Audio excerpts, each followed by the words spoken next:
मुळातच आमची अपेक्षा अशी होती की लॉकडाऊन किंवा कडक निर्बंध सरकार जर लावणार असेल तर विविध घटकांना सरकारने मदत केली पाहिजे. पण सरकारने जाहीर केलेलं काय 5300 कोटी वगैरेचं पॅकेज ही निव्वळ धूळफेक आहे. याचं कारण 3300 कोटी रुपयाची तरतूद कोरोनाच्या संदर्भात जी सांगण्यात आली आहे ती रेग्युलर बजेटमधली तरतूद आहे जी वर्षभरात खर्च होणार आहे. त्यामुळे आत्ताच्या वाढणाऱ्या या कोरोना करता हे 3300 कोटी रुपये दिलेले नाहीत. मुळातच सरकारकडनं अपेक्षा अशी होती की किती बेड्स वाढवणार, किती व्हेंटिलेटर्स वाढवणार, त्याचा टाइम फ्रेम काय आहे, या संदर्भातली माहिती सरकारकडनं अपेक्षित होती. दुसरं, अनेक घटकांना सरकारने कुठली मदत केली नाही. शेतकरी नाही, शेतमजूर नाही, 12 बलुतेदार नाही, केशकर्तनालयवाले नाही, फुलवाले नाही, छोटे उद्योगवाले नाही, कोणालाही कुठली मदत केलेली नाही.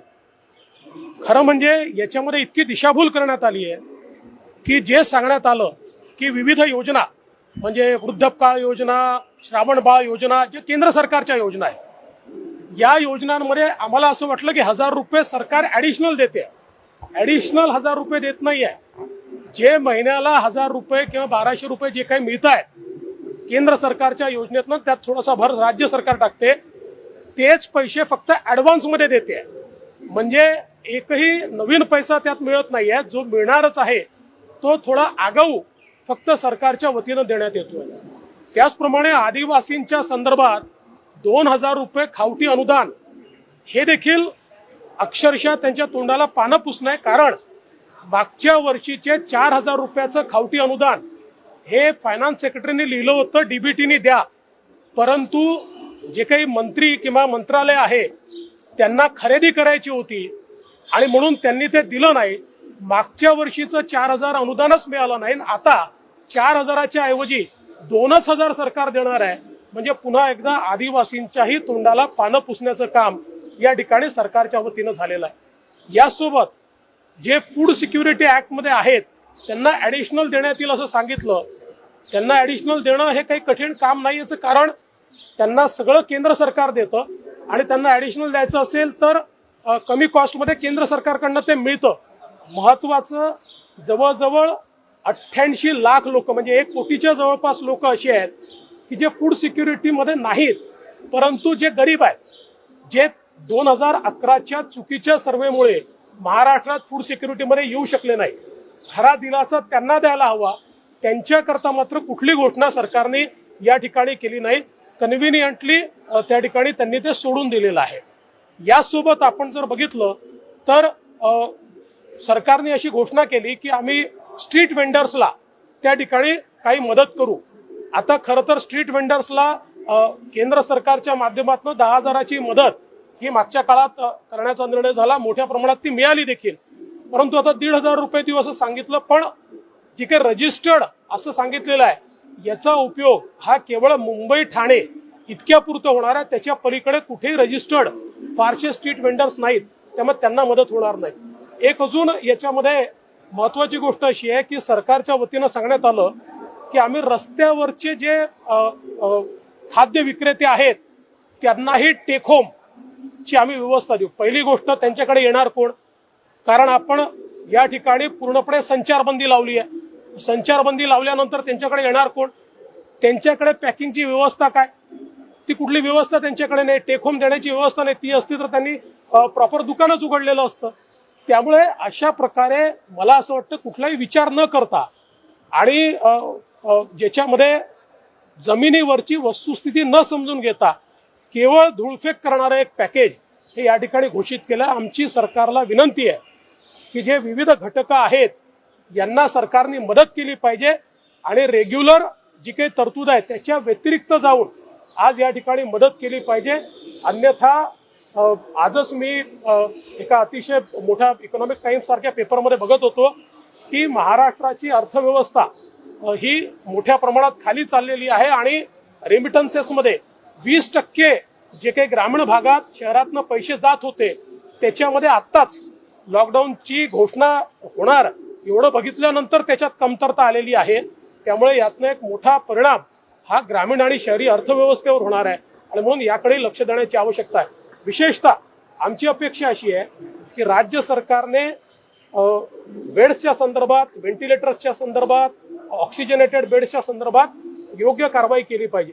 यासोबत एक अजून आमची अपेक्षा अशी आहे की ऑक्सिजनचं मॅनेजमेंट, ऑक्सिजनची कमतरता आहे पण एवढी कमतरता नाहीये, मुळात त्याचं जे काही लॉजिस्टिकल मॅनेजमेंट आहे त्याच्यामध्ये कुठेतरी सरकार फेल होते आहे, ते अधिक चांगल्या प्रकारे केलं पाहिजे असं आमचं मत आहे। केंद्र सरकारनं एअरफोर्सच्या मदतीने ऑक्सिजन आणून द्यावा महाराष्ट्रात अशी विनंती काल केली। तुम्ही काही बोलणार तरी क्रायसिस सिच्युएशन आहे, लोक ऑक्सिजन शिवाय मरतायत। असं आहे की मुख्यमंत्री देखील बोलताना त्यांना हे माहिती नव्हतं, कारण त्यांनी सांगितलं हे होऊ शकते की नाही मला माहिती नाही, पण एअरफोर्सच्या माध्यमातून ऑक्सिजन हे होऊ शकते की नाही मलाही माहिती नाही, जसं मुख्यमंत्र्यांना माहिती नाही आणि ते किती येऊ शकतं।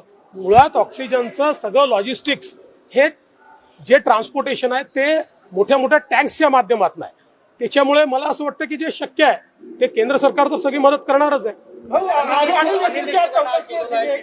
निघालेले पण आहे चौकशीसाठी, ती जी काही चौकशी आहे त्याच्यावर मला कुठलीच कमेंट करायची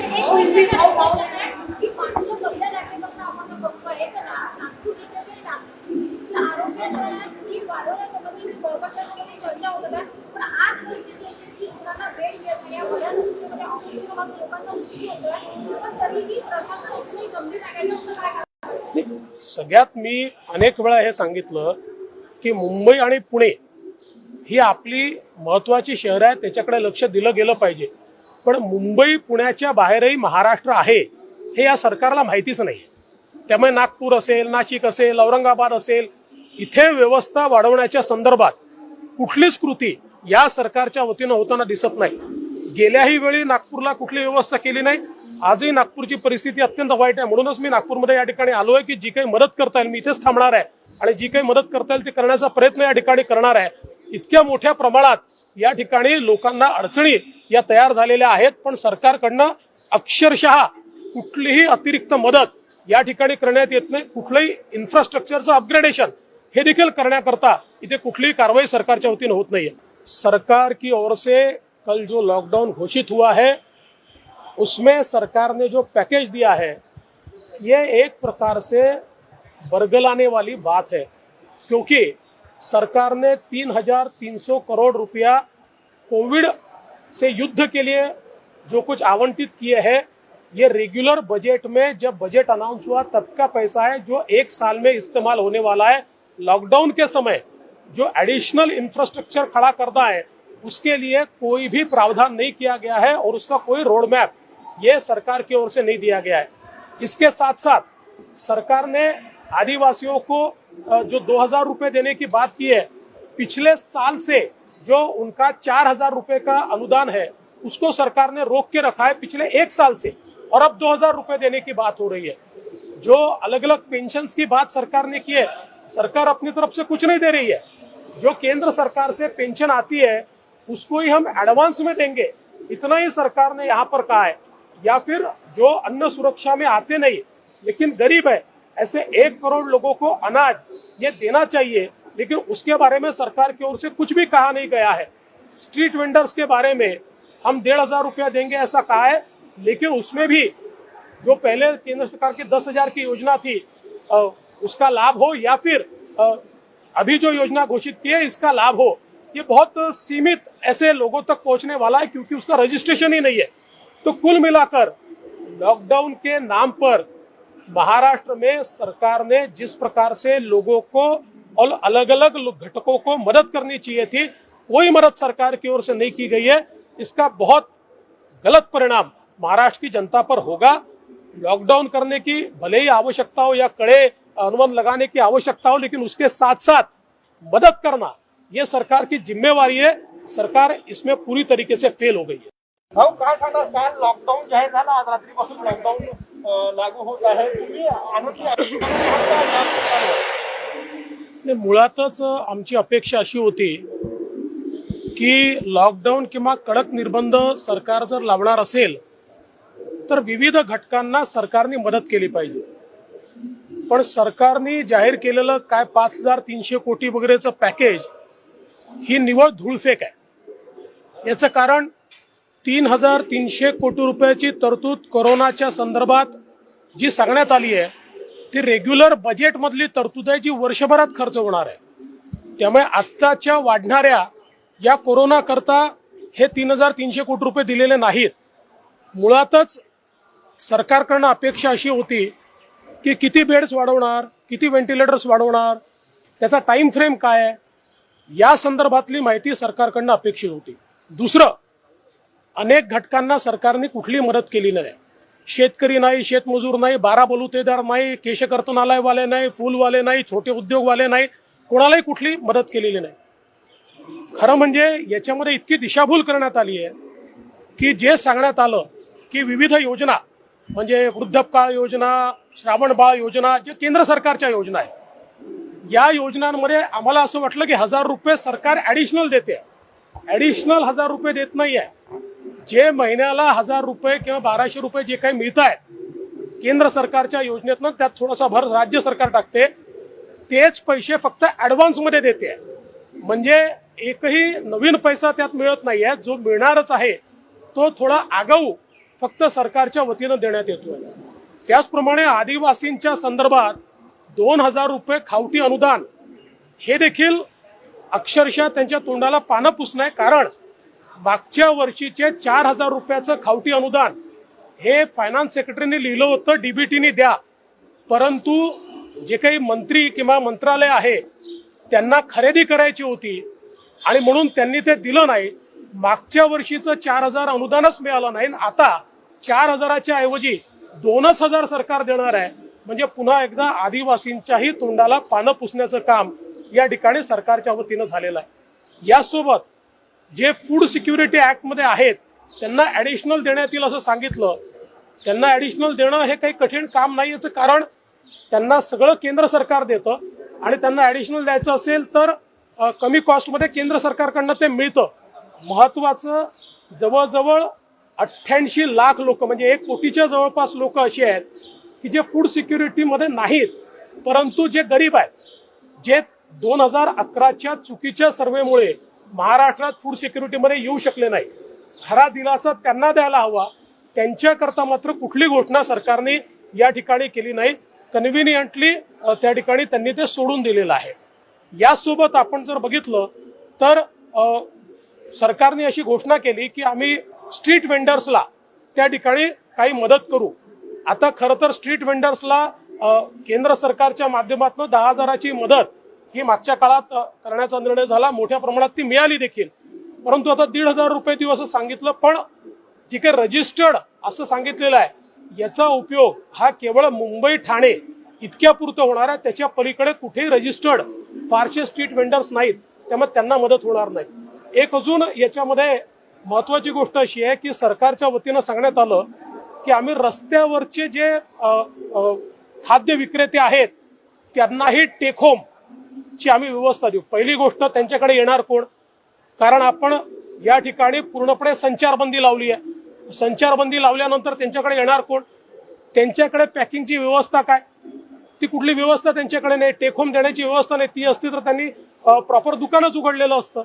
त्यामुळे अशा प्रकारे मला असं वाटतं कुठलाही विचार न करता आणि ज्याच्यामध्ये जमिनीवरची वस्तुस्थिती न समजून घेता केवळ धूळफेक करणारं एक पॅकेज हे या ठिकाणी घोषित केलं. आमची सरकारला विनंती आहे की जे विविध घटक आहेत यांना सरकारने मदत केली पाहिजे आणि रेग्युलर जी काही तरतूद आहे त्याच्या व्यतिरिक्त जाऊन आज या ठिकाणी मदत केली पाहिजे.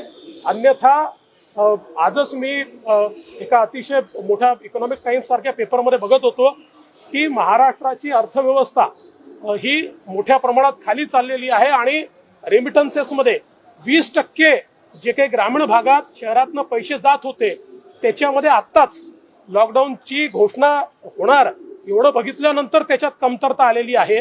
त्यामुळे यातनं एक मोठा परिणाम हा ग्रामीण आणि शहरी अर्थव्यवस्थेवर होणार आहे आणि म्हणून याकडे लक्ष देण्याची आवश्यकता आहे. विशेषतः आमची अपेक्षा अशी आहे की राज्य सरकारने बेड्सच्या संदर्भात, व्हेंटिलेटर्सच्या संदर्भात, ऑक्सिजनेटेड बेड्सच्या संदर्भात योग्य कारवाई केली पाहिजे. यासोबत एक अजून आमची अपेक्षा अशी आहे की ऑक्सिजनचं मॅनेजमेंट, ऑक्सिजनची कमतरता आहे पण एवढी कमतरता नाहीये मुळात त्याचं जे काही लॉजिस्टिकल मॅनेजमेंट आहे त्याच्यामध्ये कुठेतरी सरकार फेल होते आहे. ते अधिक चांगल्या प्रकारे केलं पाहिजे असं आमचं मत आहे. केंद्र सरकारनं एअरफोर्सच्या मदतीनं ऑक्सिजन आणून द्यावा महाराष्ट्रात अशी विनंती काल केली. तुम्ही काही बोलणार का? ही क्रायसिस सिच्युएशन आहे, लोक ऑक्सिजन शिवाय मरतायत. असं आहे की मुख्यमंत्री देखील बोलताना त्यांना हे माहिती नव्हतं, कारण त्यांनी सांगितलं हे होऊ शकते की नाही मला माहिती नाही, पण एअरफोर्सच्या माध्यमातून ऑक्सिजन हे होऊ शकते की नाही मलाही माहिती नाही, जसं मुख्यमंत्र्यांना माहिती नाही आणि ते किती येऊ शकतं. मुळात ऑक्सिजनचं सगळं लॉजिस्टिक्स हे जे ट्रान्सपोर्टेशन आहे ते मोठ्या मोठ्या टँक्सच्या माध्यमातून आहे.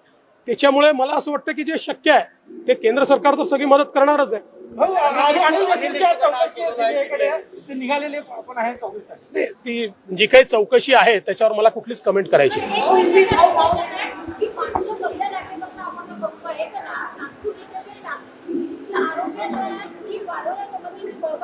चर्चा होत होत्या, पण आज परिस्थिती अशी की कुणाला बेड येत नाही, बऱ्याच हॉस्पिटलमध्ये ऑक्सिजन अभावी लोकांचा मृत्यू होतोय, पण तरीही प्रशासन इथली गंभीर आहे. याच्यावर काय करावं? सगळ्यात मी अनेक वेळा हे सांगितलं की मुंबई आणि पुणे ही आपली महत्वाची शहरं आहेत, त्याच्याकडे लक्ष दिलं गेलं पाहिजे.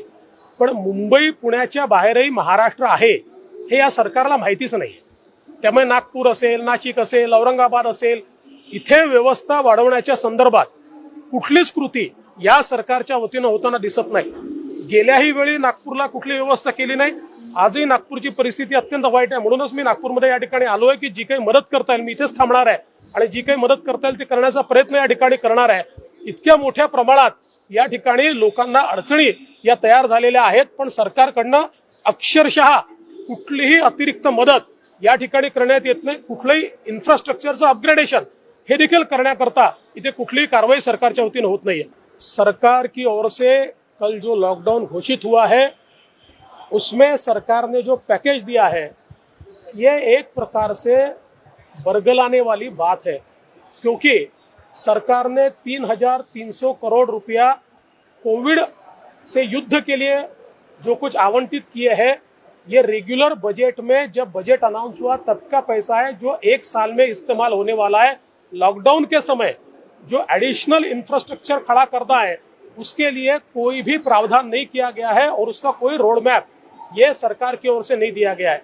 इसके साथ साथ सरकार ने आदिवासियों को जो 2,000 रुपए देने की बात की है, पिछले साल से जो उनका 4,000 रुपए का अनुदान है उसको सरकार ने रोक के रखा है पिछले एक साल से, और अब 2,000 रुपए देने की बात हो रही है. जो अलग अलग पेंशन की बात सरकार ने की है, सरकार अपनी तरफ से कुछ नहीं दे रही है. जो केंद्र सरकार से पेंशन आती है उसको ही हम एडवांस में देंगे, इतना ही सरकार ने यहाँ पर कहा है. या फिर जो अन्न सुरक्षा में आते नहीं लेकिन गरीब है, ऐसे 1 करोड़ लोगों को अनाज ये देना चाहिए, लेकिन उसके बारे में सरकार की ओर से कुछ भी कहा नहीं गया है. स्ट्रीट वेंडर्स के बारे में हम 1,500 रुपया देंगे ऐसा कहा है, लेकिन उसमें भी जो पहले केंद्र सरकार की 10,000 की योजना थी उसका लाभ हो, या फिर अभी जो योजना घोषित की है इसका लाभ हो, ये बहुत सीमित ऐसे लोगों तक पहुंचने वाला है क्योंकि उसका रजिस्ट्रेशन ही नहीं है. तो कुल मिलाकर लॉकडाउन के नाम पर महाराष्ट्र में सरकार ने जिस प्रकार से लोगों को और अलग अलग घटकों को मदद करनी चाहिए थी, कोई मदद सरकार की ओर से नहीं की गई है. इसका बहुत गलत परिणाम महाराष्ट्र की जनता पर होगा. लॉकडाउन करने की भले ही आवश्यकता हो या कड़े अनुबंध लगाने की आवश्यकता हो, लेकिन उसके साथ साथ मदद करना ये सरकार की जिम्मेवारी है. सरकार इसमें पूरी तरीके से फेल हो गई है. हो काय सांगणार? काल लॉकडाऊन जाहीर झाला, आज रात्रीपासून लॉकडाऊन लागू होत आहे. तुम्ही आणखी मुळातच आमची अपेक्षा अशी होती की लॉकडाऊन किंवा कडक निर्बंध सरकार जर लावणार असेल तर विविध घटकांना सरकारने मदत केली पाहिजे. पण सरकारने जाहीर केलेलं काय 5,300 कोटी वगैरेचं पॅकेज ही निव्वळ धूळफेक आहे. याचं कारण 3,300 कोटी रुपयाची तरतूद कोरोनाच्या संदर्भात जी सांगण्यात आली आहे ती रेग्युलर बजेट मधली तरतूद आहे जी वर्षभरात खर्च होणार आहे. त्यामुळे आत्ताच्या वाढणाऱ्या या कोरोना करता हे 3,300 कोटी रुपये दिलेले नाहीत. मुळातच सरकारकडनं अपेक्षा अशी होती की किती बेड्स वाढवणार, किती व्हेंटिलेटर्स वाढवणार, त्याचा टाइम फ्रेम काय आहे, या संदर्भातली माहिती सरकारकडनं अपेक्षित होती. दुसरं, अनेक घटकांना सरकारने कुठली मदत केली नाही. शेतकरी नाही, शेतमजूर नाही, बारा बलुतेदार नाही, केशकर्तनालयवाले नाही, फुलवाले नाही, छोटे उद्योगवाले नाही, कोणालाही कुठली मदत केलेली नाही. खरं म्हणजे याच्यामध्ये इतकी दिशाभूल करण्यात आली आहे की जे सांगण्यात आलं की विविध योजना म्हणजे वृद्धपकाळ योजना, श्रावणबाळ योजना, जे केंद्र सरकारच्या योजना आहेत, या योजनांमध्ये आम्हाला असं वाटलं की 1000 रुपये सरकार ऍडिशनल देते. ऍडिशनल 1000 रुपये देत नाहीये. जे महिन्याला 1000 रुपये किंवा 1200 रुपये जे काही मिळत आहेत केंद्र सरकारच्या योजनेतनं, त्यात थोडासा भर राज्य सरकार टाकते, तेच पैसे फक्त ऍडव्हान्स मध्ये देते.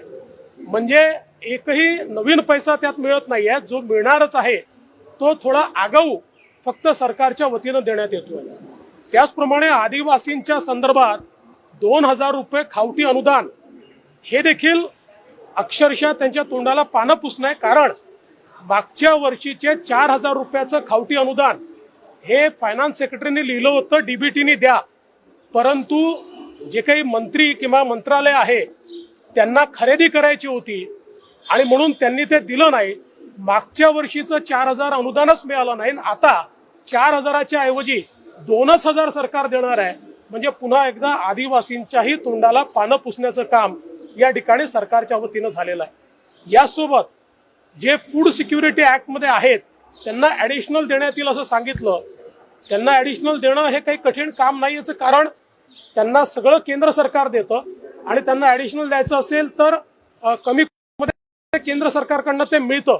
महत्वाचं, जवळजवळ 88 लाख लोक म्हणजे 1 कोटीच्या जवळपास लोक अशी आहेत की जे फूड सिक्युरिटी मध्ये नाहीत, परंतु जे गरीब आहेत, जे 2011च्या चुकीच्या सर्व्हेमुळे महाराष्ट्रात फूड सिक्युरिटीमध्ये येऊ शकले नाही. खरा दिलासा त्यांना द्यायला हवा. त्यांच्याकरता मात्र कुठली घोषणा सरकारने या ठिकाणी केली नाही. कन्व्हिनियंटली त्या ठिकाणी त्यांनी ते सोडून दिलेलं आहे. यासोबत आपण जर बघितलं तर सरकारने अशी घोषणा केली की आम्ही स्ट्रीट वेंडर्सला त्या ठिकाणी काही मदत करू. आता खरं तर स्ट्रीट वेंडर्सला केंद्र सरकारच्या माध्यमातून 10,000ची मदत ही मागच्या काळात करण्याचा निर्णय झाला. मोठ्या प्रमाणात ती मिळाली देखील, परंतु आता 1,500 रुपये देऊ असं सांगितलं. पण जे काही रजिस्टर्ड असं सांगितलेलं आहे याचा उपयोग हा केवळ मुंबई ठाणे इतक्या पुरतं होणार आहे. त्याच्या पलीकडे कुठेही रजिस्टर्ड फारसे स्ट्रीट वेंडर्स नाहीत, त्यामुळे त्यांना मदत होणार नाही. एक अजून याच्यामध्ये महत्वाची गोष्ट अशी आहे की सरकारच्या वतीनं सांगण्यात आलं की आम्ही रस्त्यावरचे जे खाद्य विक्रेते आहेत त्यांनाही टेक होम ची आम्ही व्यवस्था देऊ. पहिली गोष्ट, त्यांच्याकडे येणार कोण? कारण आपण या ठिकाणी पूर्णपणे संचारबंदी लावली आहे. संचारबंदी लावल्यानंतर त्यांच्याकडे येणार कोण? त्यांच्याकडे पॅकिंगची व्यवस्था काय? ती कुठली व्यवस्था त्यांच्याकडे नाही. टेक होम देण्याची व्यवस्था नाही. ती असती तर त्यांनी प्रॉपर दुकानच उघडलेलं असतं. त्यामुळे अशा प्रकारे मला असं वाटतं कुठलाही विचार न करता आणि ज्याच्यामध्ये जमिनीवरची वस्तुस्थिती न समजून घेता केवळ धूळफेक करणारं एक पॅकेज हे या ठिकाणी घोषित केलं. आमची सरकारला विनंती आहे की जे विविध घटक आहेत यांना सरकारने मदत केली पाहिजे आणि रेग्युलर जी काही तरतूद आहे त्याच्या व्यतिरिक्त जाऊन आज या ठिकाणी मदत केली पाहिजे. अन्यथा आजच मी एका अतिशय मोठ्या इकॉनॉमिक टाइम्स सारख्या पेपरमध्ये बघत होतो की महाराष्ट्राची अर्थव्यवस्था ही मोठ्या प्रमाणात खाली चाललेली आहे आणि रेमिटन्सेसमध्ये 20% जे काही ग्रामीण भागात शहरातनं पैसे जात होते त्याच्यामध्ये आत्ताच लॉकडाऊनची घोषणा होणार एवढं बघितल्यानंतर त्याच्यात कमतरता आलेली आहे. त्यामुळे यातनं एक मोठा परिणाम हा ग्रामीण आणि शहरी अर्थव्यवस्थेवर होणार आहे आणि म्हणून याकडे लक्ष देण्याची आवश्यकता आहे. विशेषतः आमची अपेक्षा अशी आहे की राज्य सरकारने बेड्सच्या संदर्भात, व्हेंटिलेटर्सच्या संदर्भात, ऑक्सिजनेटेड बेड्सच्या संदर्भात योग्य कारवाई केली पाहिजे. यासोबत एक अजून आमची अपेक्षा अशी आहे की ऑक्सिजनचं मॅनेजमेंट, ऑक्सिजनची कमतरता आहे पण एवढी कमतरता नाहीये. मुळात त्याचं जे काही लॉजिस्टिकल मॅनेजमेंट आहे त्याच्यामध्ये कुठेतरी सरकार फेल होते आहे. ते अधिक चांगल्या प्रकारे केलं पाहिजे असं आमचं मत आहे. केंद्र सरकारनं एअरफोर्सच्या मदतीनं ऑक्सिजन आणून द्यावा महाराष्ट्रात अशी विनंती काल केली. तुम्ही काही बोलणार नाही? क्रायसिस सिच्युएशन आहे, लोक ऑक्सिजन शिवाय मरतायत. असं आहे की मुख्यमंत्री देखील बोलताना त्यांना हे माहिती नव्हतं, कारण त्यांनी सांगितलं हे होऊ शकते की नाही मला माहिती नाही, पण एअरफोर्सच्या माध्यमातून ऑक्सिजन हे होऊ शकते की नाही मलाही माहिती नाही, जसं मुख्यमंत्र्यांना माहिती नाही, आणि ते किती येऊ शकतं. मुळात ऑक्सिजनचं सगळं लॉजिस्टिक्स हे जे ट्रान्सपोर्टेशन आहे ते मोठ्या मोठ्या टँक्सच्या माध्यमातून आहे. त्याच्यामुळे मला असं वाटतं की जे शक्य आहे ते केंद्र सरकार तर सगळी मदत करणारच आहे. ते निघालेले पण आहे चौकशीसाठी. ती जी काही चौकशी आहे त्याच्यावर मला कुठलीच कमेंट करायची नाही. की मागच्या पहिल्या लाटेपासून आपण बघतोय तर नागपूर जिल्ह्याचे नागपूरची आरोग्य यंत्रणा ही वाढवण्यासंबंधी बळकटण्यासंबंधी चर्चा होत होत्या, पण आज परिस्थिती अशी की कुणाला बेड येत नाही, या बऱ्याच हॉस्पिटलमध्ये ऑक्सिजन अभावी लोकांचा मृत्यू होतोय, पण तरीही प्रशासन इतकंही गंभीर नाही, याच्यावर काय करावं? सगळ्यात मी अनेक वेळा हे सांगितलं की मुंबई आणि पुणे ही आपली महत्वाची शहरं आहेत, त्याच्याकडे लक्ष दिलं गेलं पाहिजे. पण मुंबई पुण्याच्या बाहेरही महाराष्ट्र आहे हे या सरकारला माहितीच नाही. त्यामुळे नागपूर असेल, नाशिक असेल, औरंगाबाद असेल, इथे व्यवस्था वाढवण्याच्या संदर्भात कुठलीच कृती या सरकारच्या वतीनं होताना दिसत नाही. गेल्याही वेळी नागपूरला कुठली व्यवस्था केली नाही. आजही नागपूरची परिस्थिती अत्यंत वाईट आहे. म्हणूनच मी नागपूरमध्ये या ठिकाणी आलोय की जी काही मदत करता येईल मी इथेच थांबणार आहे आणि जी काही मदत करता येईल ती करण्याचा प्रयत्न या ठिकाणी करणार आहे. इतक्या मोठ्या प्रमाणात या ठिकाणी लोकांना अडचणी या तयार झालेल्या आहेत, पण सरकारकडनं अक्षरशः कुठलीही अतिरिक्त मदत या ठिकाणी करण्यात येत नाही. कुठलंही इन्फ्रास्ट्रक्चरचं अपग्रेडेशन हे देखील करण्याकरता इथे कुठलीही कारवाई सरकारच्या वतीनं होत नाहीये.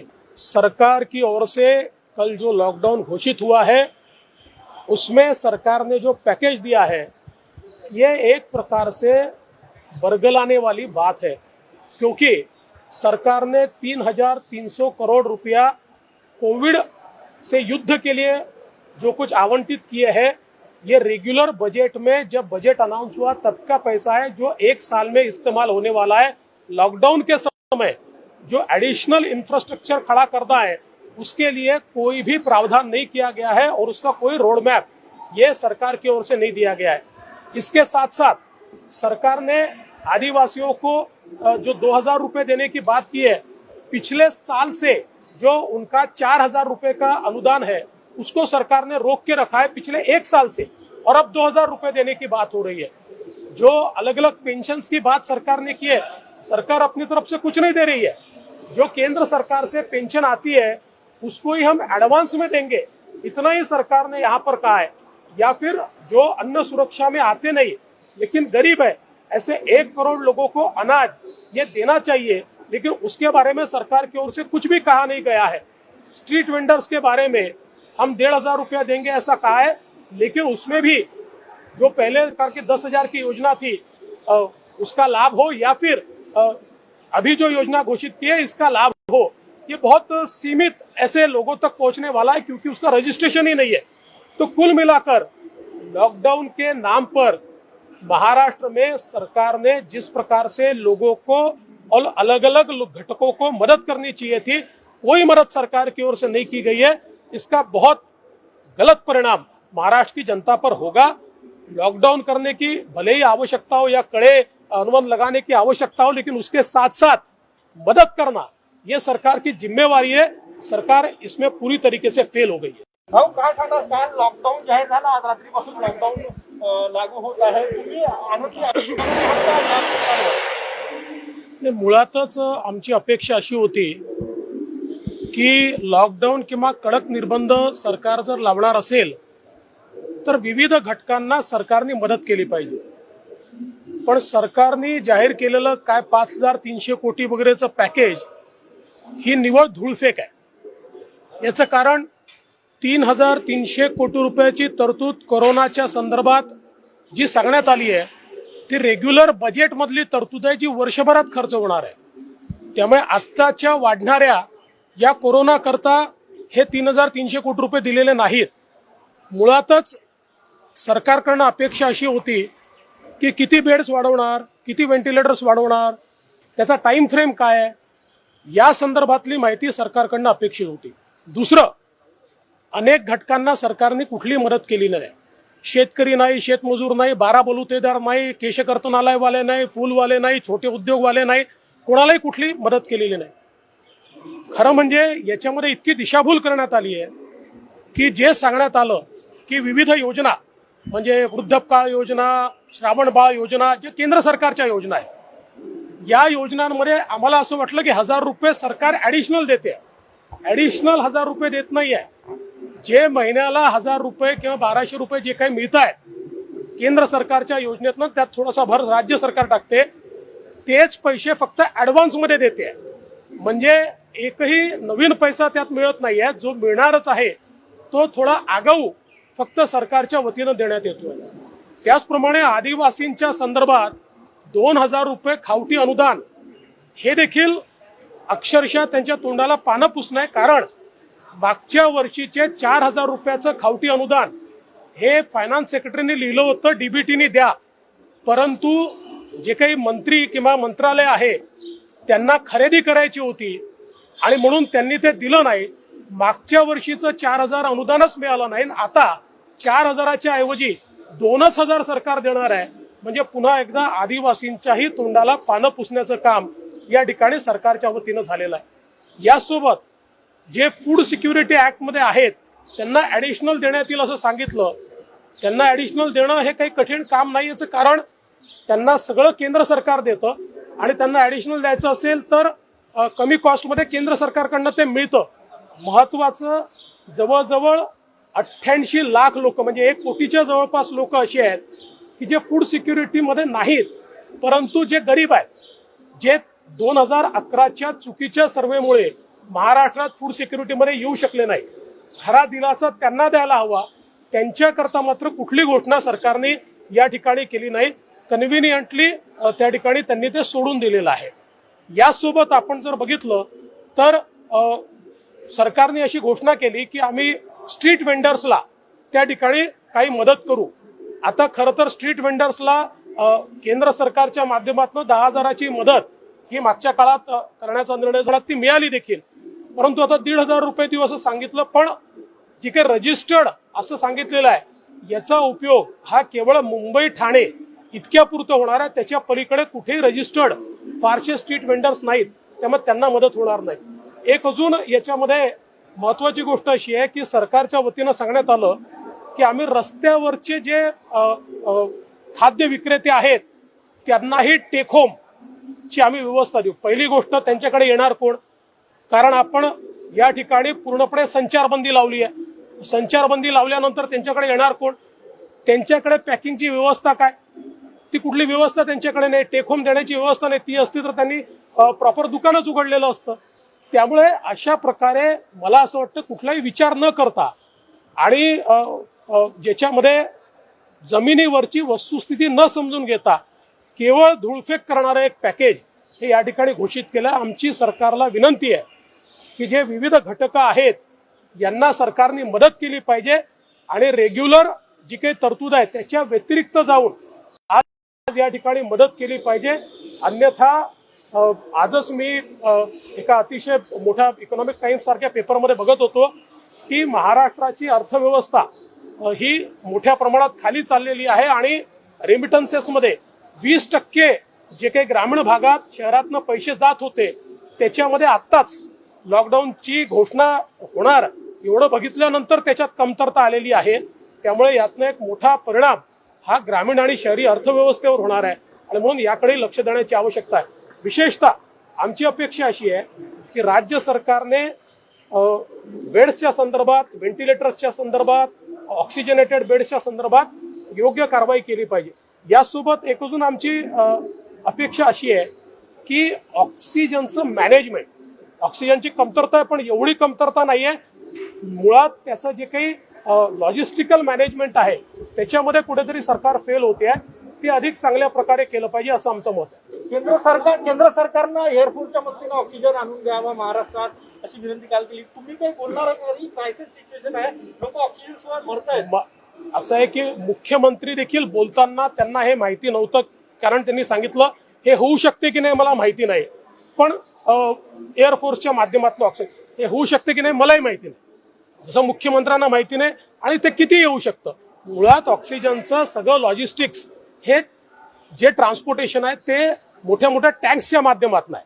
त्याच्यामुळे मला असं वाटतं की जे शक्य आहे ते केंद्र सरकार तर सगळी मदत करणारच आहे, हो, आणि त्यांच्या चौकशी CBI आहे, ते निघालेले पण आहे चौकशीसाठी. ती जी काही चौकशी आहे त्याच्यावर मला कुठलीच कमेंट करायची नाही. एक गोष्ट की मागच्या पहिल्या लाटेपासून आपण बघतोय तर नागपूर जिल्ह्याचे आणि नागपूरची आरोग्य यंत्रणा ही वाढवण्यासंबंधी बळकटण्यासंबंधी चर्चा होत होत्या. पण आज परिस्थिती अशी आहे की मुलांना बेड येत नाही, या बऱ्याच हॉस्पिटलमध्ये ऑक्सिजन अभावी लोकांचा मृत्यू होतोय. पण तरीही प्रशासन इतकंही गंभीर नाही, याच्यावर काय करावं? सगळ्यात मी अनेक वेळा हे सांगितलं की मुंबई आणि पुणे ही आपली महत्वाची शहरं आहेत, त्याच्याकडे लक्ष दिलं गेलं पाहिजे.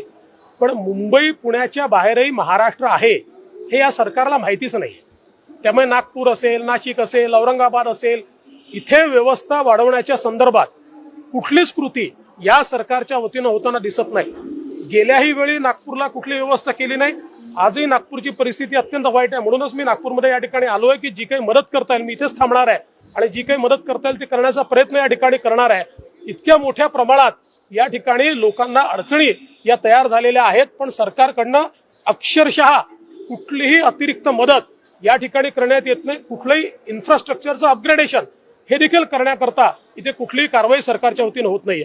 सरकार की ओर से कल जो लॉकडाउन घोषित हुआ है उसमें सरकार ने जो पैकेज दिया है ये एक प्रकार से बरगलाने वाली बात है, क्योंकि सरकार ने 3,300 करोड़ रुपया कोविड से युद्ध के लिए जो कुछ आवंटित किए हैं ये रेगुलर बजट में जब बजट अनाउंस हुआ तब का पैसा है जो एक साल में इस्तेमाल होने वाला है.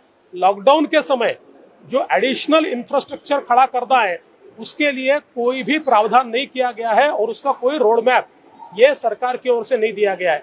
इसके साथ साथ सरकार ने आदिवासियों को जो 2,000 रुपए देने की बात की है, पिछले साल से जो उनका 4,000 रुपए का अनुदान है उसको सरकार ने रोक के रखा है पिछले एक साल से, और अब 2,000 रुपए देने की बात हो रही है. जो अलग अलग पेंशन्स की बात सरकार ने की है, सरकार अपनी तरफ से कुछ नहीं दे रही है. जो केंद्र सरकार से पेंशन आती है उसको ही हम एडवांस में देंगे, इतना ही सरकार ने यहाँ पर कहा है. या फिर जो अन्न सुरक्षा में आते नहीं लेकिन गरीब है, ऐसे 1 करोड़ लोगों को अनाज ये देना चाहिए, लेकिन उसके बारे में सरकार की ओर से कुछ भी कहा नहीं गया है. स्ट्रीट वेंडर्स के बारे में हम 1,500 रुपया देंगे ऐसा कहा है, लेकिन उसमें भी जो पहले केंद्र सरकार की 10,000 की योजना थी उसका लाभ हो, या फिर अभी जो योजना घोषित की है इसका लाभ हो, ये बहुत सीमित ऐसे लोगों तक पहुंचने वाला है क्योंकि उसका रजिस्ट्रेशन ही नहीं है. तो कुल मिलाकर लॉकडाउन के नाम पर महाराष्ट्र में सरकार ने जिस प्रकार से लोगों को और अलग अलग घटकों को मदद करनी चाहिए थी, कोई मदद सरकार की ओर से नहीं की गई है. इसका बहुत गलत परिणाम महाराष्ट्र की जनता पर होगा. लॉकडाउन करने की भले ही आवश्यकता हो या कड़े अनुबंध लगाने की आवश्यकता हो, लेकिन उसके साथ साथ मदद करना ये सरकार की जिम्मेवारी है. सरकार इसमें पूरी तरीके से फेल हो गई है. हो, काय सांगणार? काल लॉकडाऊन जाहीर झालं, आज रात्रीपासून लॉकडाऊन लागू होत आहे. तुम्ही आनंदी आणि मुळातच आमची अपेक्षा अशी होती की लॉकडाऊन किंवा कडक निर्बंध सरकार जर लावणार असेल तर विविध घटकांना सरकारने मदत केली पाहिजे. पण सरकारने जाहीर केलेलं काय 5,300 कोटी वगैरेचं पॅकेज ही निव्वळ धूळफेक आहे. याचं कारण 3,300 कोटी रुपयाची तरतूद कोरोनाच्या संदर्भात जी सांगण्यात आली आहे ती रेग्युलर बजेट मधली तरतूद आहे, जी वर्षभरात खर्च होणार आहे. त्यामुळे आत्ताच्या वाढणाऱ्या या कोरोना करता हे 3,300 कोटी रुपये दिलेले नाहीत. मुळातच सरकारकडनं अपेक्षा अशी होती की किती बेड्स वाढवणार, किती व्हेंटिलेटर्स वाढवणार, त्याचा टाइम फ्रेम काय आहे, या संदर्भातली माहिती सरकारकडनं अपेक्षित होती. दुसरं, अनेक घटकांना सरकारने कुठली मदत केली नाही. शेतकरी नाही, शेतमजूर नाही, 12 बलुतेदार नाही, केशकर्तनालयवाले नाही, फुलवाले नाही, छोटे उद्योगवाले नाही, कोणालाही कुठली मदत केलेली नाही. खरं म्हणजे याच्यामध्ये इतकी दिशाभूल करण्यात आली आहे की जे सांगण्यात आलं की विविध योजना म्हणजे वृद्धपकाळ योजना, श्रावण बाळ योजना, जे केंद्र सरकारच्या योजना आहे, या योजनांमध्ये आम्हाला असं वाटलं की 1,000 रुपये सरकार ऍडिशनल देते. ऍडिशनल 1,000 रुपये देत नाहीये. जे महिन्याला 1,000 रुपये किंवा 1,200 रुपये जे काही मिळत आहे केंद्र सरकारच्या योजनेतनं त्यात थोडासा भर राज्य सरकार टाकते. तेच पैसे फक्त ऍडव्हान्समध्ये देते, म्हणजे एकही नवीन पैसा त्यात मिळत नाहीये. जो मिळणारच आहे तो थोडा आगाऊ फक्त सरकारच्या वतीनं देण्यात येतोय. त्याचप्रमाणे आदिवासींच्या संदर्भात 2,000 रुपये खावटी अनुदान हे देखील अक्षरशः त्यांच्या तोंडाला पानं पुसणं आहे. कारण मागच्या वर्षीचे 4,000 रुपयाचं खावटी अनुदान हे फायनान्स सेक्रेटरीने लिहिलं होतं डीबीटीने द्या, परंतु जे काही मंत्री किंवा मंत्रालय आहे त्यांना खरेदी करायची होती आणि म्हणून त्यांनी ते दिलं नाही. मागच्या वर्षीचं 4,000 अनुदानच मिळालं नाही. आता 4,000च्या ऐवजी 2,000 सरकार देणार आहे. म्हणजे पुन्हा एकदा आदिवासींच्याही तोंडाला पानं पुसण्याचं काम या ठिकाणी सरकारच्या वतीनं झालेलं आहे. यासोबत जे फूड सिक्युरिटी ऍक्ट मध्ये आहेत त्यांना ऍडिशनल देण्यात येईल असं सांगितलं.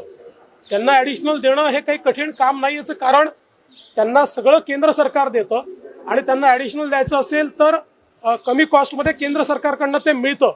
महत्वाचं जवळजवळ 88 लाख लोक म्हणजे 1 कोटीच्या जवळपास लोक अशी आहेत की जे फूड सिक्युरिटीमध्ये नाहीत, परंतु जे गरीब आहेत, जे 2011च्या चुकीच्या सर्व्हेमुळे महाराष्ट्रात फूड सिक्युरिटीमध्ये येऊ शकले नाही. खरा दिलासा त्यांना द्यायला हवा. त्यांच्याकरता मात्र कुठली घोषणा सरकारने या ठिकाणी केली नाही. कन्व्हिनियंटली त्या ठिकाणी त्यांनी ते सोडून दिलेलं आहे. यासोबत आपण जर बघितलं तर सरकारने अशी घोषणा केली की आम्ही स्ट्रीट वेंडर्सला त्या ठिकाणी काही मदत करू. आता खरं तर स्ट्रीट वेंडर्सला केंद्र सरकारच्या माध्यमातून 10,000ची मदत ही मागच्या काळात करण्याचा निर्णय झाला. मोठ्या प्रमाणात ती मिळाली देखील, परंतु आता 1,500 रुपये देऊ असं सांगितलं. पण जे काही रजिस्टर्ड असं सांगितलेलं आहे याचा उपयोग हा केवळ मुंबई ठाणे इतक्या पुरतं होणार आहे. त्याच्या पलीकडे कुठेही रजिस्टर्ड फारसे स्ट्रीट वेंडर्स नाहीत, त्यामुळे त्यांना मदत होणार नाही. एक अजून याच्यामध्ये महत्वाची गोष्ट अशी आहे की सरकारच्या वतीनं सांगण्यात आलं की आम्ही रस्त्यावरचे जे खाद्य विक्रेते आहेत त्यांनाही टेक होम ची आम्ही व्यवस्था देऊ. पहिली गोष्ट त्यांच्याकडे येणार कोण, कारण आपण या ठिकाणी पूर्णपणे संचारबंदी लावली. बंदी लावल्यानंतर त्यांच्याकडे येणार कोण, त्यांच्याकडे पॅकिंगची व्यवस्था काय, ती कुठली व्यवस्था त्यांच्याकडे नाही. टेक होम देण्याची व्यवस्था नाही. ती असती तर त्यांनी प्रॉपर दुकानच उघडलेलं असतं. त्यामुळे अशा प्रकारे मला असं वाटतं कुठलाही विचार न करता आणि जमिनीवरची वस्तू केवळ धूळफेक करणारं एक पॅकेज हे या ठिकाणी घोषित केलं. आमची सरकारला विनंती आहे की जे विविध घटक आहेत यांना सरकारने मदत केली पाहिजे आणि रेग्युलर जी काही तरतूद आहे त्याच्या व्यतिरिक्त जाऊन आज या ठिकाणी मदत केली पाहिजे. अन्यथा आजच मी एका अतिशय मध्ये बघत होतो की महाराष्ट्राची अर्थव्यवस्था ही मोठ्या प्रमाणात खाली चाललेली आहे आणि रेमिटन्सेसमध्ये 20% जे काही ग्रामीण भागात शहरातनं पैसे जात होते त्याच्यामध्ये आत्ताच लॉकडाऊनची घोषणा होणार एवढं बघितल्यानंतर त्याच्यात कमतरता आलेली आहे. एक मोठा परिणाम हा ग्रामीण आणि शहरी अर्थव्यवस्थेवर होणार आहे आणि म्हणून याकडे लक्ष देण्याची आवश्यकता आहे.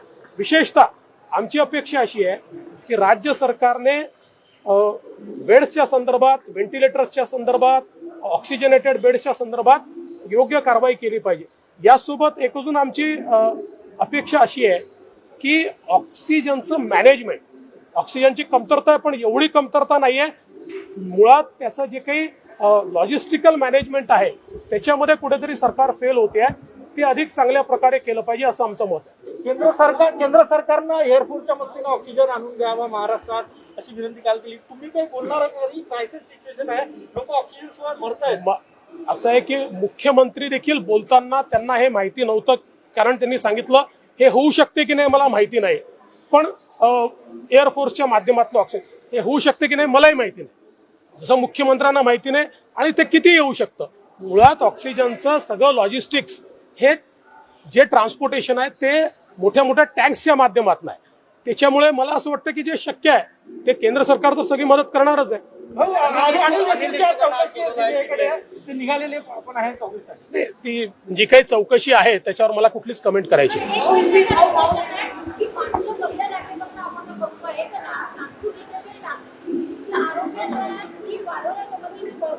चर्चा होत होत्या, पण आज परिस्थिती अशी की मुलांना बेड येत नाही, बऱ्याच लोकांचा मृत्यू होतोय. सगळ्यात मी अनेक वेळा हे सांगितलं की मुंबई आणि पुणे ही आपली महत्वाची शहरं आहेत, त्याच्याकडे लक्ष दिलं गेलं पाहिजे.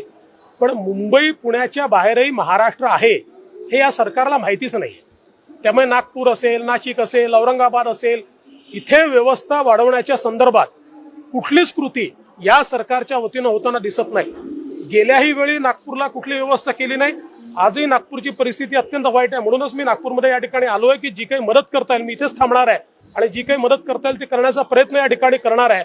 इतक्या मोठ्या प्रमाणात या ठिकाणी लोकांना अडचणी या तयार झालेल्या आहेत, पण सरकारकडनं अक्षरशः कुठलीही अतिरिक्त मदत या ठिकाणी करण्यात येत नाही. कुठलंही इन्फ्रास्ट्रक्चरचं अपग्रेडेशन हे देखील करण्याकरता इथे कुठलीही कारवाई सरकारच्या वतीनं होत नाहीये. सरकार की ओर से कल जो लॉकडाउन घोषित हुआ है उसमें सरकार ने जो पैकेज दिया है ये एक प्रकार से बरगलाने वाली बात है, क्योंकि सरकार ने 3,300 करोड़ रुपया कोविड से युद्ध के लिए जो कुछ आवंटित किए हैं ये रेगुलर बजट में जब बजट अनाउंस हुआ तब का पैसा है जो एक साल में इस्तेमाल होने वाला है. लॉकडाउन के समय जो एडिशनल इंफ्रास्ट्रक्चर खड़ा करना है उसके लिए कोई भी प्रावधान नहीं किया गया है और उसका कोई रोड मैप ये सरकार की ओर से नहीं दिया गया है. इसके साथ साथ सरकार ने आदिवासियों को जो 2,000 रुपए देने की बात की है, पिछले साल से जो उनका 4,000 रुपए का अनुदान है उसको सरकार ने रोक के रखा है पिछले एक साल से, और अब 2,000 रुपए देने की बात हो रही है.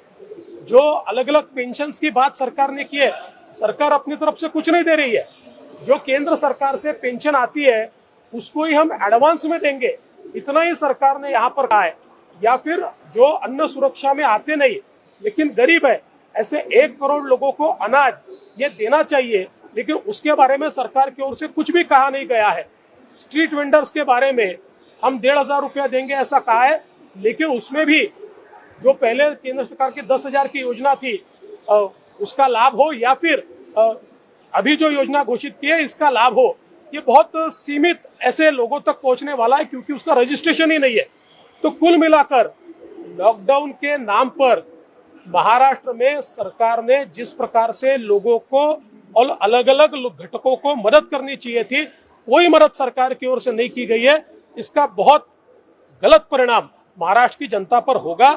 लॉकडाउन करने की भले ही आवश्यकता हो या कड़े अनुबंध लगाने की आवश्यकता हो, लेकिन उसके साथ साथ मदद करना ये सरकार की जिम्मेवारी है.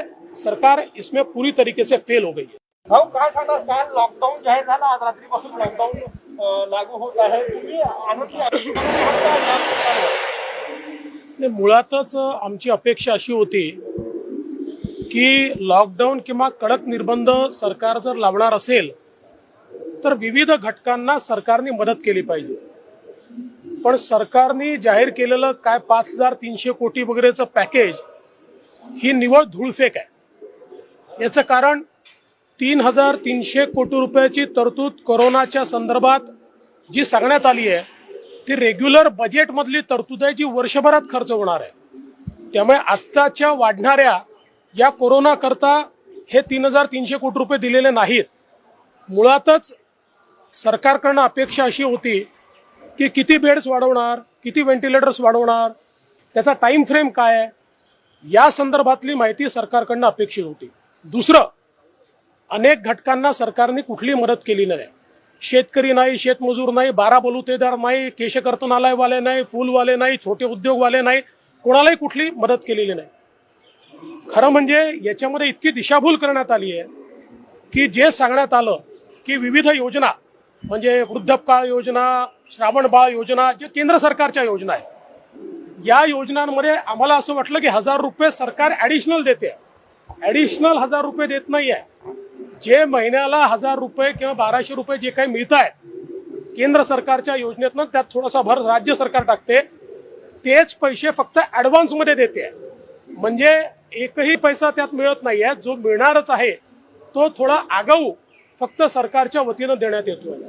त्याचप्रमाणे आदिवासींच्या संदर्भात 2,000 रुपये खावटी अनुदान हे देखील अक्षरशः त्यांच्या तोंडाला पानं पुसणं आहे. कारण मागच्या वर्षीचे 4,000 रुपयाचं खावटी अनुदान हे फायनान्स सेक्रेटरीने लिहिलं होतं डीबीटीने द्या, परंतु जे काही मंत्री किंवा मंत्रालय आहे त्यांना खरेदी करायची होती आणि म्हणून त्यांनी ते दिलं नाही. मागच्या वर्षीचं 4,000 अनुदानच मिळालं नाही. आता 4,000च्या ऐवजी 2,000 सरकार देणार आहे. म्हणजे पुन्हा एकदा आदिवासींच्याही तोंडाला पानं पुसण्याचं काम या ठिकाणी सरकारच्या वतीनं झालेलं आहे. यासोबत जे फूड सिक्युरिटी ऍक्ट मध्ये आहेत त्यांना ऍडिशनल देण्यात येईल असं सांगितलं. त्यांना ऍडिशनल देणं हे काही कठीण काम नाही. याचं कारण त्यांना सगळं केंद्र सरकार देतं आणि त्यांना ऍडिशनल द्यायचं असेल तर कमी कॉस्टमध्ये केंद्र सरकारकडनं ते मिळतं. महत्वाचं जवळजवळ 88 लाख लोक म्हणजे 1 कोटीच्या जवळपास लोक अशी आहेत की जे फूड सिक्युरिटीमध्ये नाहीत, परंतु जे गरीब आहेत, जे 2011च्या चुकीच्या सर्व्हेमुळे महाराष्ट्रात फूड सिक्युरिटीमध्ये येऊ शकले नाही. खरा दिलासा त्यांना द्यायला हवा. त्यांच्याकरता मात्र कुठली घोषणा सरकारने या ठिकाणी केली नाही. कन्व्हिनियंटली त्या ठिकाणी त्यांनी ते सोडून दिलेलं आहे. यासोबत आपण जर बघितलं तर सरकारने अशी घोषणा केली की आम्ही स्ट्रीट वेंडर्सला त्या ठिकाणी काही मदत करू. आता खरं तर स्ट्रीट वेंडर्सला केंद्र सरकारच्या माध्यमातून 10,000ची मदत ही मागच्या काळात करण्याचा निर्णय झाला. मोठ्या प्रमाणात ती मिळाली देखील, परंतु आता 1,500 रुपये देऊ असं सांगितलं. पण जे काही रजिस्टर्ड असं सांगितलेलं आहे याचा उपयोग हा केवळ मुंबई ठाणे इतक्या पुरतं होणार आहे. त्याच्या पलीकडे कुठेही रजिस्टर्ड फारसे स्ट्रीट वेंडर्स नाहीत, त्यामुळे त्यांना मदत होणार नाही. एक अजून याच्यामध्ये महत्वाची गोष्ट अशी आहे की सरकारच्या वतीनं सांगण्यात आलं की आम्ही रस्त्यावरचे जे खाद्य विक्रेते आहेत त्यांनाही टेक होम ची आम्ही व्यवस्था देऊ. पहिली गोष्ट त्यांच्याकडे येणार कोण? कारण आपण या ठिकाणी पूर्णपणे संचारबंदी लावली आहे. संचारबंदी लावल्यानंतर त्यांच्याकडे येणार कोण? त्यांच्याकडे पॅकिंगची व्यवस्था काय? ती कुठली व्यवस्था त्यांच्याकडे नाही. टेक होम देण्याची व्यवस्था नाही. ती असती तर त्यांनी प्रॉपर दुकानच उघडलेलं असतं. त्यामुळे अशा प्रकारे मला असं वाटतं कुठलाही विचार न करता आणि ज्याच्यामध्ये जमिनीवरची वस्तुस्थिती न समजून घेता केवळ धूळफेक करणारं एक पॅकेज हे या ठिकाणी घोषित केलं. आमची सरकारला विनंती आहे की जे विविध घटक आहेत यांना सरकारने मदत केली पाहिजे आणि रेग्युलर जी काही तरतूद आहे त्याच्या व्यतिरिक्त जाऊन आज या ठिकाणी मदत केली पाहिजे. अन्यथा आजच मी एका अतिशय मोठ्या इकॉनॉमिक टाइम्स सारख्या पेपरमध्ये बघत होतो की महाराष्ट्राची अर्थव्यवस्था ही मोठ्या प्रमाणात खाली चाललेली आहे आणि रेमिटन्सेसमध्ये 20% जे काही ग्रामीण भागात शहरातनं पैसे जात होते त्याच्यामध्ये आत्ताच लॉकडाऊनची घोषणा होणार एवढं बघितल्यानंतर त्याच्यात कमतरता आलेली आहे. त्यामुळे यातनं एक मोठा परिणाम हा ग्रामीण आणि शहरी अर्थव्यवस्थेवर होणार आहे आणि म्हणून याकडे लक्ष देण्याची आवश्यकता आहे. विशेषतः आमची अपेक्षा अशी आहे की राज्य सरकारने बेड्सच्या संदर्भात, व्हेंटिलेटर्सच्या संदर्भात, ऑक्सिजनेटेड बेड्सच्या संदर्भात योग्य कारवाई केली पाहिजे. यासोबत एक अजून आमची अपेक्षा अशी आहे की ऑक्सिजनचं मॅनेजमेंट, ऑक्सिजनची कमतरता आहे पण एवढी कमतरता नाहीये. मुळात त्याचं जे काही लॉजिस्टिकल मॅनेजमेंट आहे त्याच्यामध्ये कुठेतरी ते अधिक चांगल्या प्रकारे केलं पाहिजे असं आमचं मत आहे. केंद्र सरकारनं एअरफोर्सच्या मदतीनं ऑक्सिजन आणून द्यावा महाराष्ट्रात अशी विनंती काल केली. तुम्ही काही बोलणार का? क्रायसिस सिच्युएशन आहे, लोक ऑक्सिजन शिवाय मरतायत. असं आहे की मुख्यमंत्री देखील बोलताना त्यांना हे माहिती नव्हतं, कारण त्यांनी सांगितलं हे होऊ शकते की नाही मला माहिती नाही, पण एअरफोर्सच्या माध्यमातून ऑक्सिजन हे होऊ शकते की नाही मलाही माहिती नाही, जसं मुख्यमंत्र्यांना माहिती नाही आणि ते किती येऊ शकतं. मुळात ऑक्सिजनचं सगळं लॉजिस्टिक्स हे जे ट्रान्सपोर्टेशन आहे ते मोठ्या मोठ्या टँक्सच्या माध्यमातून आहे. त्याच्यामुळे मला असं वाटतं की जे शक्य आहे ते केंद्र सरकार तर सगळी मदत करणारच आहे. निघालेले आपण आहे चौकशीसाठी. ती जी काही चौकशी आहे त्याच्यावर मला कुठलीच कमेंट करायची नाही. की मागच्या पहिल्या लाटेपासून आपण बघतोय तर नागपूर जिल्ह्याच्या नागपूरची आरोग्य धोरण ही वाढवण्यासंबंधी बळकटण्यासंबंधी चर्चा होत होत्या. पण आज परिस्थिती अशी की रुग्णांना बेड मिळत नाही. या बऱ्याच हॉस्पिटलमध्ये ऑक्सिजन अभावी लोकांचा मृत्यू होतोय. पण तरीही प्रशासन इतकंही गंभीर नाही. याच्यावर काय करावं? सगळ्यात मी अनेक वेळा हे सांगितलं की मुंबई आणि पुणे ही आपली महत्वाची शहरं आहेत, त्याच्याकडे लक्ष दिलं गेलं पाहिजे. पण मुंबई पुण्याच्या बाहेरही महाराष्ट्र आहे हे या सरकारला माहितीच नाही. त्यामुळे नागपूर असेल, नाशिक असेल, औरंगाबाद असेल, इथे व्यवस्था वाढवण्याच्या संदर्भात कुठलीच कृती या सरकारच्या वतीनं होताना दिसत नाही. गेल्याही वेळी नागपूरला कुठली व्यवस्था केली नाही. आजही नागपूरची परिस्थिती अत्यंत वाईट आहे. म्हणूनच मी नागपूरमध्ये या ठिकाणी आलोय की जी काही मदत करता येईल मी इथेच थांबणार आहे आणि जी काही मदत करता येईल ती करण्याचा प्रयत्न या ठिकाणी करणार आहे. इतक्या मोठ्या प्रमाणात या ठिकाणी लोकांना अडचणी या तयार झालेल्या आहेत, पण सरकारकडनं अक्षरशः कुठलीही अतिरिक्त मदत या ठिकाणी करण्यात येत नाही. कुठलंही इन्फ्रास्ट्रक्चरचं अपग्रेडेशन हे देखील करण्याकरता इथे कुठलीही कारवाई सरकारच्या वतीने होत नाहीये. सरकार की ओर से कल जो लॉकडाउन घोषित हुआ है उसमें सरकार ने जो पैकेज दिया है ये एक प्रकार से बरगलाने वाली बात है, क्योंकि सरकार ने 3,300 करोड़ रुपया कोविड से युद्ध के लिए जो कुछ आवंटित किए हैं ये रेगुलर बजट में जब बजट अनाउंस हुआ तब का पैसा है जो एक साल में इस्तेमाल होने वाला है. लॉकडाउन के समय जो एडिशनल इंफ्रास्ट्रक्चर खड़ा करना है उसके लिए कोई भी प्रावधान नहीं किया गया है और उसका कोई रोड मैप ये सरकार की ओर से नहीं दिया गया है. इसके साथ साथ सरकार ने आदिवासियों को जो 2,000 रुपए देने की बात की है, पिछले साल से जो उनका 4,000 रुपए का अनुदान है उसको सरकार ने रोक के रखा है पिछले एक साल से, और अब 2,000 रुपए देने की बात हो रही है. जो अलग अलग पेंशन की बात सरकार ने की है, सरकार अपनी तरफ से कुछ नहीं दे रही है. जो केंद्र सरकार से पेंशन आती है उसको ही हम एडवांस में देंगे, इतना ही सरकार ने यहाँ पर कहा है. या फिर जो अन्न सुरक्षा, लेकिन गरीब है ऐसे 1 करोड़ लोगों को अनाज ये देना चाहिए, लेकिन उसके बारे में सरकार की ओर से कुछ भी कहा नहीं गया है.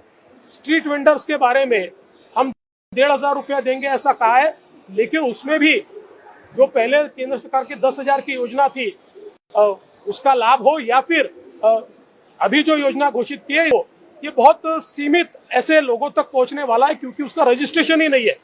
तो कुल मिलाकर लॉकडाउन के नाम पर महाराष्ट्र में सरकार ने जिस प्रकार से लोगों को और अलग अलग घटकों को मदद करनी चाहिए थी, कोई मदद सरकार की ओर से नहीं की गई है. इसका बहुत गलत परिणाम महाराष्ट्र की जनता पर होगा. लॉकडाउन करने की भले ही आवश्यकता हो या कड़े अनुबंध लगाने की आवश्यकता हो, लेकिन उसके साथ साथ मदद करना ये सरकार की जिम्मेवारी है. सरकार इसमें पूरी तरीके से फेल हो गई है. भाऊ काय सांगणार, काल लॉकडाऊन जाहीर झाला, आज रात्रीपासून लॉकडाऊन लागू होत आहे. तुम्ही आणखी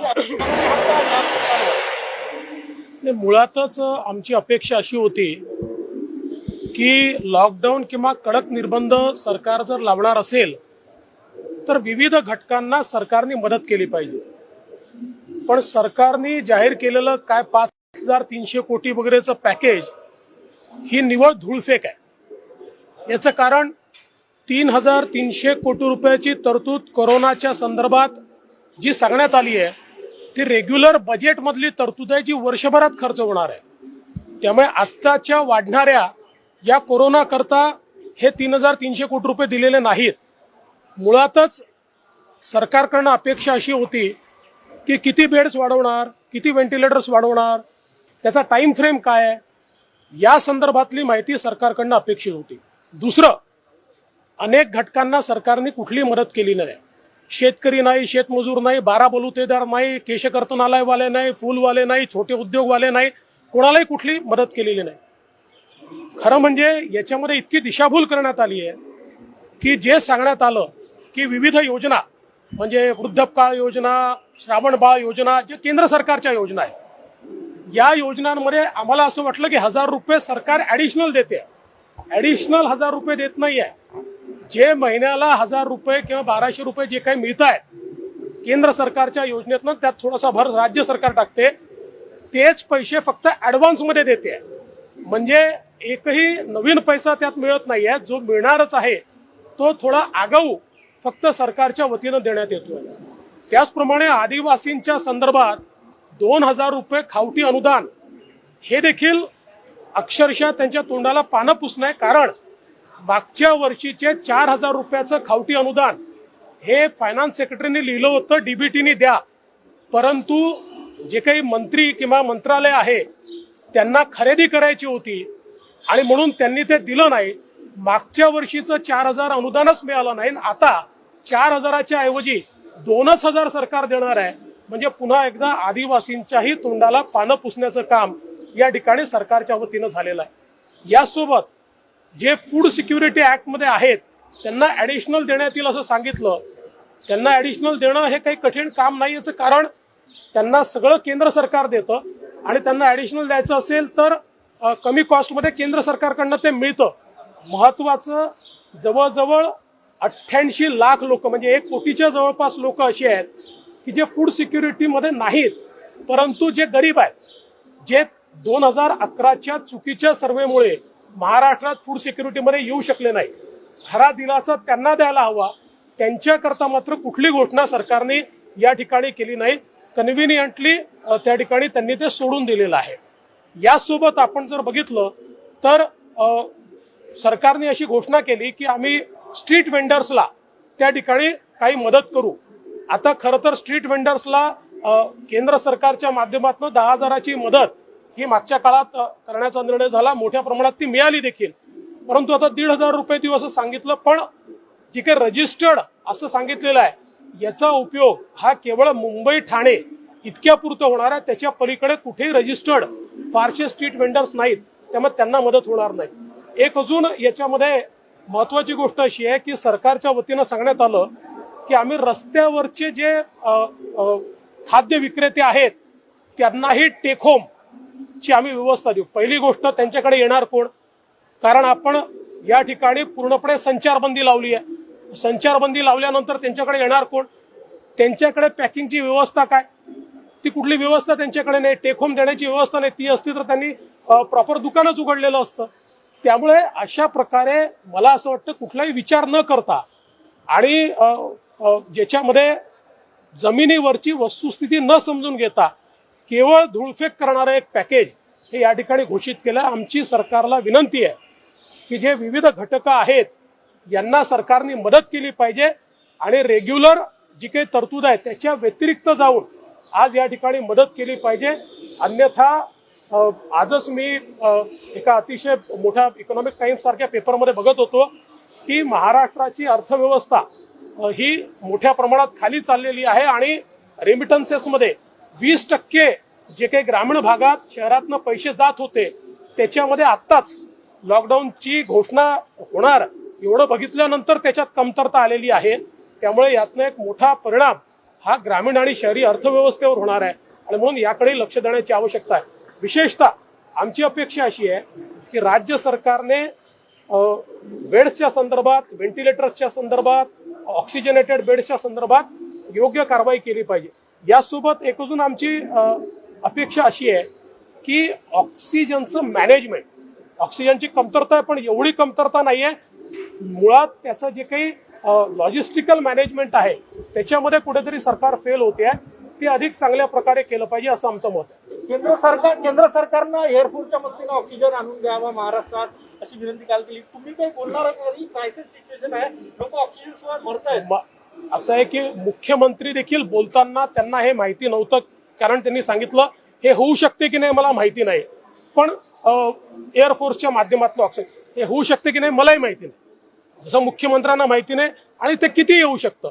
मुळात ऑक्सिजनचं सगळं लॉजिस्टिक्स हे जे ट्रान्सपोर्टेशन आहे ते मोठ्या मोठ्या टँक्सच्या माध्यमातून आहे. त्याच्यामुळे मला असं वाटतं की जे शक्य आहे ते केंद्र सरकार तर सगळी मदत करणारच आहे. निघालेले पण आहे 24 ती जी काही चौकशी आहे त्याच्यावर मला कुठलीच कमेंट करायची नाही.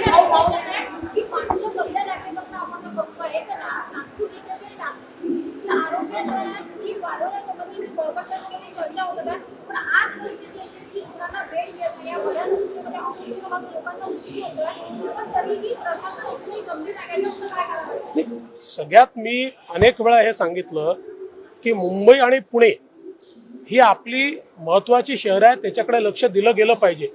पण मुंबई पुण्याच्या बाहेरही महाराष्ट्र आहे हे या सरकारला माहितीच नाही. त्यामुळे नागपूर असेल, नाशिक असेल, औरंगाबाद असेल, इथे व्यवस्था वाढवण्याच्या संदर्भात कुठलीच कृती या सरकारच्या वतीनं होताना दिसत नाही. गेल्याही वेळी नागपूरला कुठली व्यवस्था केली नाही. आजही नागपूरची परिस्थिती अत्यंत वाईट आहे. म्हणूनच मी नागपूरमध्ये या ठिकाणी आलोय की जी काही मदत करता येईल मी इथेच थांबणार आहे आणि जी काही मदत करता येईल ती करण्याचा प्रयत्न या ठिकाणी करणार आहे. इतक्या मोठ्या प्रमाणात या ठिकाणी लोकांना अडचणी या तयार झालेल्या आहेत, पण सरकारकडनं अक्षरशः कुठलीही अतिरिक्त मदत या ठिकाणी करण्यात येत नाही. कुठलंही इन्फ्रास्ट्रक्चरचं अपग्रेडेशन हे देखील करण्याकरता इथे कुठलीही कारवाई सरकारच्या वतीने होत नाहीये। सरकार की ओर से कल जो लॉकडाउन घोषित हुआ है उसमें सरकार ने जो पैकेज दिया है ये एक प्रकार से बरगलाने वाली बात है, क्योंकि सरकार ने 3,300 करोड़ रुपया कोविड से युद्ध के लिए जो कुछ आवंटित किए हैं ये रेगुलर बजट में जब बजट अनाउंस हुआ तब का पैसा है जो एक साल में इस्तेमाल होने वाला है। लॉकडाउन के समय जो एडिशनल इंफ्रास्ट्रक्चर खड़ा करना है उसके लिए कोई भी प्रावधान नहीं किया गया है और उसका कोई रोड मैप ये सरकार की ओर से नहीं दिया गया है। इसके साथ साथ सरकार ने आदिवासियों को जो 2,000 रुपए देने की बात की है, पिछले साल से जो उनका 4,000 रुपए का अनुदान है उसको सरकार ने रोक के रखा है पिछले एक साल से, और अब 2,000 रुपए देने की बात हो रही है।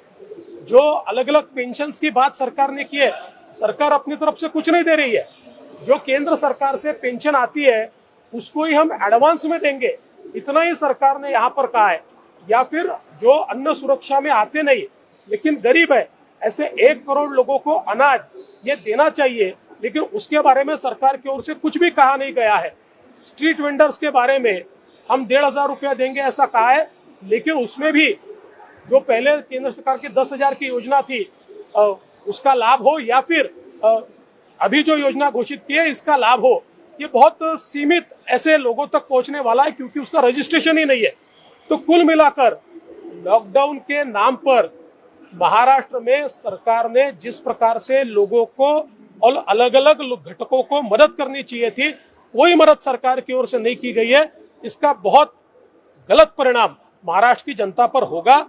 लॉकडाउन करने की भले ही आवश्यकता हो या कड़े अनुबंध लगाने की आवश्यकता हो, लेकिन उसके साथ साथ मदद करना ये सरकार की जिम्मेवारी है।